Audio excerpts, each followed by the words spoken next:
আচ্ছা, এখানে পতিতাপল্লীটা কোথায়? আমার সাথে আসো, আমি দেখাচ্ছি। আরে আমার সাথে আসো, আমি তোমাকে পতিতালয়ে নিয়ে যাই। আমি তোমাকে 1000 টাকা দিব। আরে স্যার, আমি 2000 টাকা দিব। এই আমি আপনারা, এই তুমি আমার সাথে চলো, আমি তোমাকে 3000 টাকা দিব। আমি 4000 টাকা দেবো, তুমি আসো তো।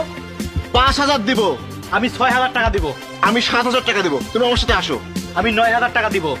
আমি 10000 টাকা দিব। 10000 টাকা আছে? আছে টাকা? টাকার গরম দেখান, তাই না? হ্যাঁ, আমি ওকে 10000 টাকা দেবো, আর আমি ওকে পতিতালয়ে নিয়ে যাবো। এই তুমি আসো, আসো আমার সাথে, আসো আসো। একটা ভদ্র মানুষ হয়েও সে এই কাজ করে? কোন জায়গায় যে আসলাম? আরে আসো, তুমি আমার সাথে আসো। আরে আসো আসো, ওঠো, গাড়িতে ওঠো।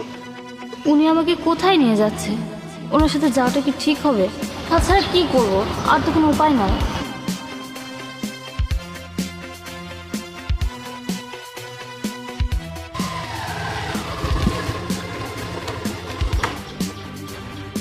পতিতাদের সাথে যাবা না? ওই যে দেখো, ওইটা হচ্ছে পতিতাপল্লী। আচ্ছা, তুমি কি কলেজে পড়ো? আগে কি কখনো এসব কাজ করেছো? আচ্ছা শোনো, ওই পতিতালয়ে ঢুকতে হলে আগে ফর্ম পূরণ করতে হয়। তুমি তো নতুন, পারবা না। আচ্ছা শোনো, তুমি এক কাজ করো, তুমি আগে আমার বাসায় চলো। আগে দেখি তুমি পারবা কিনা। আগে আমি দেখি সবকিছু ঠিকঠাক আছে কিনা, তারপরে তুমি একটা ফর্ম পূরণ করবে। তারপরে আমি তোমাকে পতিতালয়ে রেখে যাব। আসো, আরে আসো তো, আসো।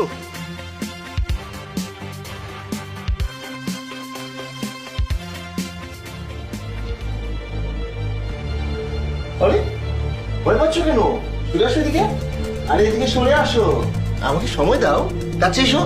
না দাঁড়ান, আমি এই কাজ করতে পারবো না, আমি না চলে যাই। আরে দাঁড়াও, তুমি এখন করতে পারবে না মানে? তুমি তো এসেছো এই কাজ করতে, আর তুমি কলেজ পড়ো একটা মেয়ে, তুমি পতিতালয়ে এই কাজ করতে এসেছো, আর এখন পারবা না? আচ্ছা কি হয়েছে, মূল কাহিনীটা আমাকে খুলে বলো তো। আমার না অনেক টাকার দরকার, অনেক টাকা, আর যার কারণে আমি এই জায়গায় এসেছি। হ্যাঁ, এই বয়সে অনেক টাকার দরকার?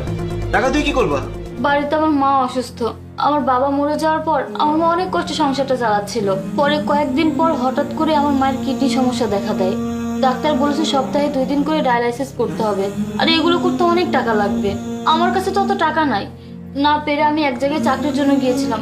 সেখানকার লোকরা সবাই আমাকে কুপ্রস্তাব দিয়েছে। ওর বাড়িতে এসে আমি সিদ্ধান্ত নিয়েছি, আমাকে যদি এই কাজই করতে হয় তাহলে আমি পতিতালয়ে চলে যাব। আমি এই পথেই চলে যাব। অন্তত এই কাজ করে হলেও আমার মায়ের চিকিৎসা আমি করতে পারবো।